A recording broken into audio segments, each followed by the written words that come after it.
ZTE Axon 7, and let me show you how to change language on the following device. So at the very beginning, let's start by using your home screen. Let's find and select the settings right here. From the list of settings, you need to scroll down and choose system.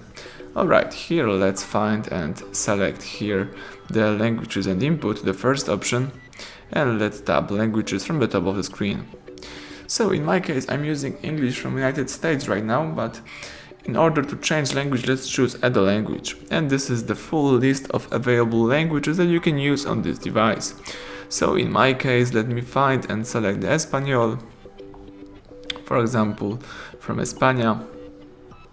And as you can see now, if I would like to switch my device to Espanol, I need to tap Espanol into the first position. And right now the whole list of settings and also apps are in Spanish.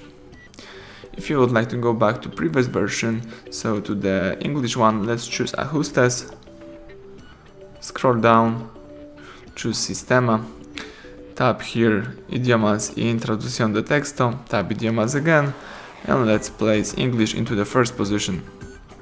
Alright, let's go back, and now you can use your device in the English version. So everything went well, thank you for watching, please subscribe our channel, leave thumbs up under the video.